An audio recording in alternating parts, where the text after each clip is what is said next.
کہ اسلام خواتین کو اپنے حقوق نہیں دیتا، اسی لیے اسے حجاب میں رکھتا ہے. اسلام ڈیگریڈز دا وومن. اسلام خواتین کے حقوق نہیں دیتا، اسی لیے اسے حجاب میں رکھتا ہے اور اس کے اوپر ظلم کرتا ہے. اس جواب کے پہلے ہم یہ سمجھ لیں کہ تاریخ میں ہم پڑھیں گے خواتین کے ساتھ کیا سلوک کیا گیا ہے، وہ ہم جان لیں، پھر ہم جواب پہ آئیں گے. اگر آپ بیبیلونین کی تاریخ پڑھیں گے، ہسٹری آف بیبیلونین سویلائزیشن، اس میں یہ لکھا ہے کہ جب بھی کوئی مرد قتل کرتا تھا اس کو سزا ملنے کے بدلے اس کی بیوی کو سزا ملتی تھی. اگر آپ گریک سویلائزیشن پڑھیں گے، اس میں ایک خاتون تھی جس کا نام تھا پینڈورا. ایک امیجنری وومن تھی پینڈورا، جو گریک لوگ کہتے تھے اس کے وجہ سے ساری مشکلات جو دنیا میں ہیں وہ اس خاتون کی وجہ سے ہے. ان کا ایک تصور تھا جو غلط تھا.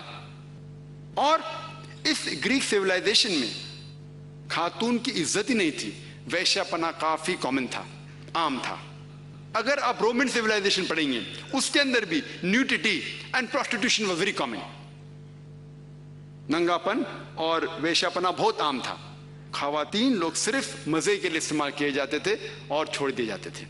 اگر آپ ایجپشین سیولائزیشن پڑھیں گے، اس میں خواتین کو یہ کہا جاتا تھا کہ وہ شیطان کی ایک نشانی ہے. اگر آپ عرب سیولائزیشن پڑھیں گے، قرآن نازل ہونے کے پہلے عربستان میں یہ حال تھا کہ اکثر جب کوئی لڑکی پیدا ہوتی تھی اسے زندہ گاڑ دیا جاتا ہے. الحمدللہ ثم الحمدللہ قرآن نازل ہونے کے بعد یہ جو غلط کام بند ہو گیا. افسوس کی بات ہے کہ اپنے ہندوستان میں اب تک ہے. اسلام ایک وہ مذہب ہے اور محمد صلی اللہ علیہ وسلم وہ شخص ہے جن نے خواتین کا عہدہ اونچا کیا. الحمدللہ انہیں حقوق دیے، انہیں رائٹس دیے، لیکن اس کے ساتھ یہ بھی دکھایا کس طریقے سے حقوق کو قائم رکھے، کس طریقے سے اس عہدے کو قائم رکھے. ایک ہوتا ہے کہ کہنا کیا کرنا، اور کس طریقے سے قائم رکھنا وہ بھی بہت ضروری ہے.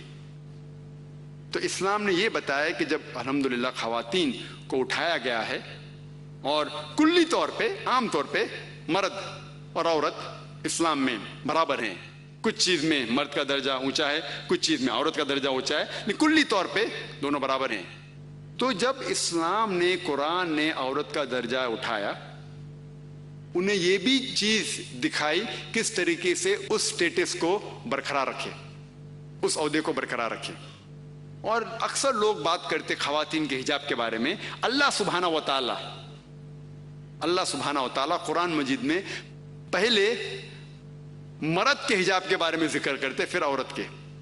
اللہ تعالیٰ فرماتے سورہ نور میں، سورہ نمبر 24 آیت نمبر 30 میں کہ اے مومن مرد، اے مومن، جب بھی آپ کسی خواتین کو دیکھیں گے تو نظر نیچے کرو. اس کا مطلب جب بھی کوئی مرد خاتون کو دیکھتا ہے اور کچھ بھی غلط خیالات اس کے دل میں آتے ہیں، امیڈیٹلی قرآن کا حکم ہے کہ نظر نیچے کرو. ایک وقت ایک مسلمان ایک لڑکی کو گھور کے دیکھ رہا تھا، تو میں نے اس سے کہا بھائی صاحب آپ کیا کہہ رہے ہیں، یہ حرام ہے. تو اس نے کہا کہ ہمارے محمد صلی اللہ علیہ وسلم نے کہا کہ پہلی نظر معاف ہے، دوسری حرام ہے. میں نے اب تک آدھی نظر بھی پوری نہیں کیا. تو محمد صلی اللہ علیہ وسلم حدیث میں فرماتے ہیں کہ پہلی نظر معاف ہے، دوسری حرام ہے. اس کے مطلب یہ نہیں کہ اب 10 منٹ تک کہ لڑکی کو گھورتے رہو بنا پل کے جھپکائے اور کہیں گے کہ نظر پوری نہیں ہے. محمد صلی اللہ علیہ وسلم کہنا یہ تھا کہ اگر آپ انجانے میں کوئی خاتون کو دیکھ لیتے ہیں، لڑکی کو دیکھ لیتے ہیں، تو جان بوجھ کے اس کے طرف پھر سے مت دیکھو. اس کے خوبصورتی کو دیکھنے کے لیے جان بوجھ کے واپس سے مت دیکھو. دوسری آیت قرآن مجید کے اللہ تعالیٰ فرماتے سورہ نور میں، سورہ نمبر 24 آیت نمبر 31 میں کہ اے مومن عورتیں، اے مومنہ، آپ جب بھی کوئی مرد کو دیکھے تو اپنے نظر نیچے کرو اور اپنے سر کے اوپر جو کپڑا ہے یا دوپٹہ ہے اسے اپنی چھاتی کے اوپر ڈھانک لو. اور اپنی زینت کسی کو بھی مت دکھاؤ، صرف اپنے شوہر، اپنے بیٹے، اپنے والد، اور ایک بڑی فرشت ہے جو محرم جس سے شادی نہیں کر سکتے دیا گیا ہے. عام طور پہ حجاب کے لیے 6 فرائض ہیں، 6 نقطے ہیں، 6 پوائنٹس ہیں. Number 1 extent. औरा, जो मर्द के लिए है कम से कम नाक से लेके घुटने तक, और खवातीन के लिए पूरा जिस्म ढका रहना चाहिए। सिर्फ जो दिख सकता है वो चेहरा और हाथ। कुछ उलमा कहते हैं ये भी ढका होना चाहिए। बाकी 5 बातें खवातीन और मर्द के लिए यकसा है। दूसरा पॉइंट, जो कपड़े वो पहन रहे हैं वो इतने पतले नहीं होना चाहिए ताकि कोई उसके आर पार दिख सके। तीसरा पॉइंट, ऐसे कपड़े, चुस्त कपड़े नहीं होना चाहिए जिससे जिस्म का ढांचा दिख सके। चौथा पॉइंट, कपड़े इतने भड़कीले नहीं होना चाहिए कि दूसरे जिन्स को मुतासिर करे। पांचवा पॉइंट, कपड़े गैर जिन्स के, औरत मर्द के कपड़े ना पहने और मर्द औरत के कपड़े ना पहने। और छठा, कि कोई गैर मुस्लिम के कपड़े ना पहने जो उसकी निशानी है। ये 6 पॉइंट है हिजाब के, 6 नुक्ते हैं, 6 फराइज है हिजाब के। और अल्लाह सुब्हानहू व तआला फरमाते सूरह अहज़ाब में, सूरह नंबर 33 आयत नंबर 59 में, या नबी कह दो अपने बेटियों से, अपने बीवियों से और मोमिना से, मोमिन खवातीन से, कि जब भी वो बाहर जाए तो जिलबाब पहने, अपने आप पे ओढ़ ले जिलबाब, ताकि लोग उन्हें पहचान सके और उन्हें परेशान न करे। People will not molest them, क्या लोग उन्हें पहचाने और उनकी इज्जत से न खेले। मिसाल के तौर पे अगर दिल्ली के सड़क पे मिसाल के तौर पे 2 जुड़वा बहन जो बहुत खूबसूरत है, हूबहू खूबसूरत है, बहुत खूबसूरत है, 2 जुड़वा बहन चल रहे हैं दिल्ली के सड़क पे। एक जुड़वा बहन पहनी हुए इस्लामिक लिबास, पूरा जिस्म ढका हुआ, सिर्फ चेहरा और हाथ दिख रहा है।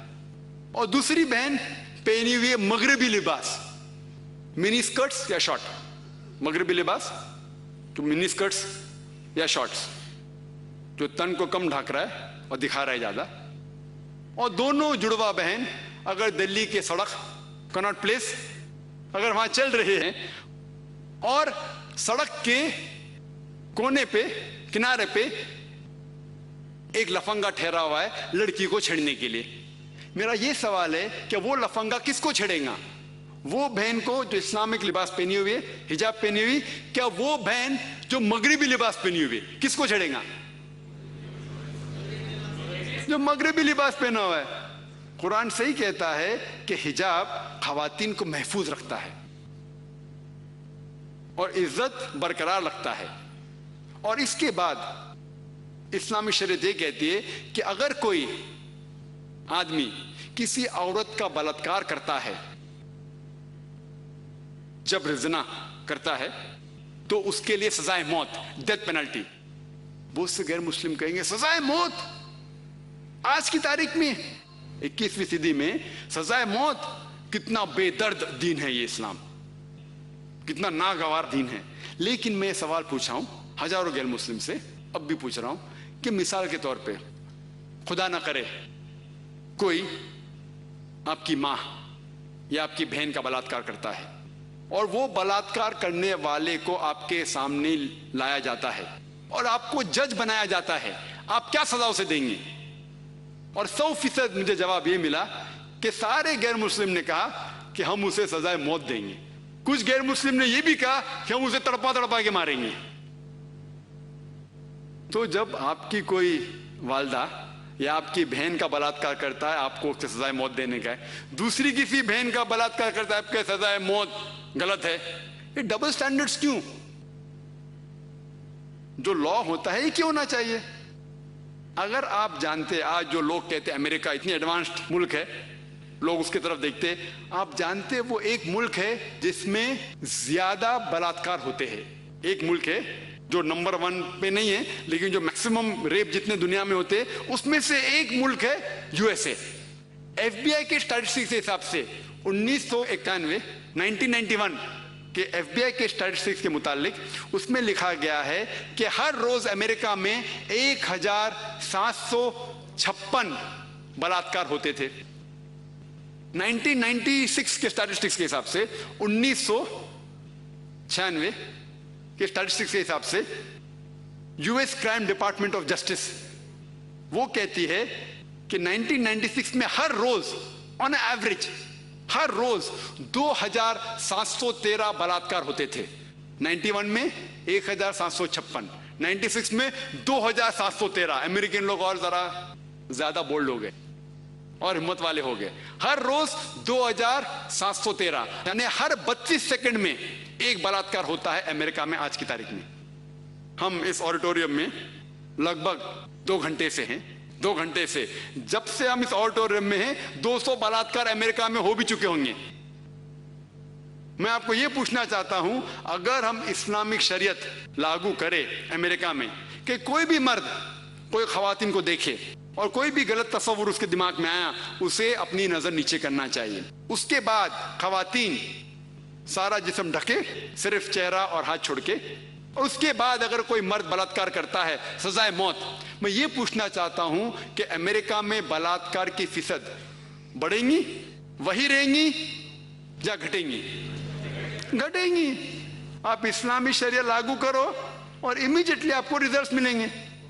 और जो एक्स होम मिनिस्टर थे एल.के. अडवाणी, अभी नहीं है, इस देश के होम मिनिस्टर थे, उनने तजवीज की थी, उनने कहा था गवर्नमेंट से कि बलात्कार करने वाले को डेथ पेनल्टी मिलनी चाहिए। और मैं अल्हम्दुलिल्लाह उन्हें कांग्रेचुलेट किया। एल.के. अडवाणी जो होम मिनिस्टर थे, अभी नहीं है, उनने कहा था चंद साल पहले कि बलात्कार करने वालों को सजाए मौत होना चाहिए। और मैं उनकी इस बात पे सहमत हूं। बाकी बात से शायद सहमत नहीं हूं, बट इस बात पे तो सहमत हूं। और इंशाअल्लाह जो अगले होम मिनिस्टर आएंगे वो ये कहेंगे कि खवातीन को हिजाब भी पहनना पड़ेगा इंशाअल्लाह।